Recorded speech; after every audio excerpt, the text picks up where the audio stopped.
And Ski, no better place to wipe the slate clean with the contrarian gods than right now, as a matter of fact. And the contrarian gods, fickle group here, but they're going to take a look here at the Brooklyn Nets to start the year off. 5.5. I think it's actually down to 5 right now.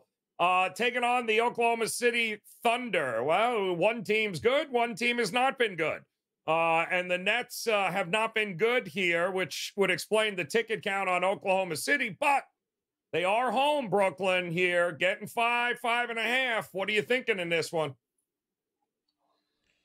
What the first thought that comes to my mind is the line seems a little bit short for how we've seen OKC play lately and how we've seen Brooklyn play.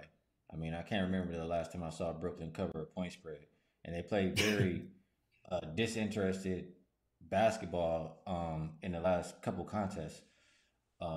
So when I think about all that and I see a 5.5 out there, it does make me concerned. It's a red flag for me. Maybe this is the game that they come and give effort.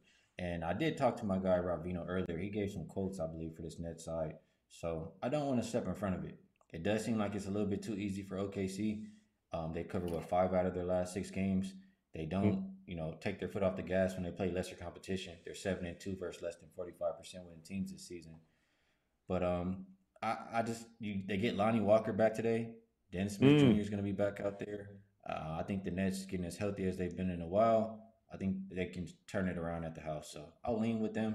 Not going to be a play for me, but for the show, Nets is my go-to.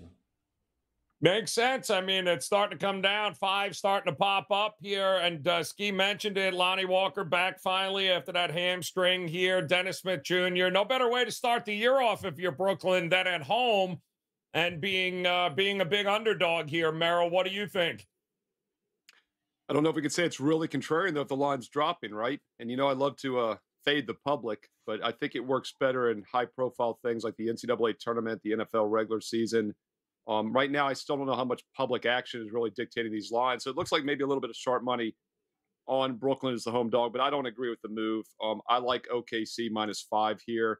I'm not going to back a team that's struggling. It's they're 2-10 straight up their last 12. And maybe they turn the corner at some point, but I need to see it first. This is a team that's lost 5 in a row straight up. But more importantly, they've lost 6 in a row now against the spread.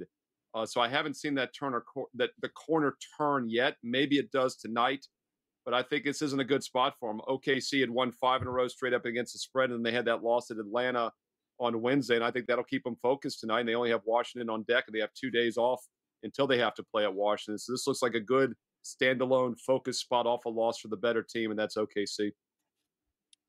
Be hard-pressed to find anybody in the public running to back Brooklyn against OKC. They seem to have become everyone's darling now, Teddy. It seems that everyone's talking about how they may be the best team in the NBA, yada, yada, yada. What a difference a year makes. How about you make some sense of it here tonight?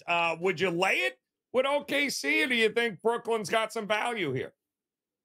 So you understand, now that this, like you mentioned it, Joe, this is when people are suddenly taking notice to Oklahoma City. Yeah.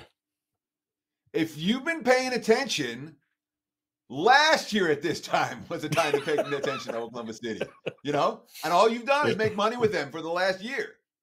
But now people finally are saying, oh, let's pay attention to this team. And obviously, there's a value problem with the OKC Thunder right now, at least a modest one. That being said, I don't think I've gone against the contrarian play at any point this year. I can't go on the Nets right now. I just can't do it. All right, Brooklyn has played. Let's be real.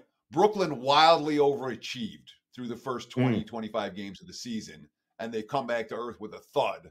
And I'm not convinced the markets have caught up with how bad they actually are. The Nets this a lottery team. They're not a playoff team. Their shooters are ice cold, and that's all they have is a bunch of shooters. So if their shooters are cold, it makes for a long stretch for Brooklyn.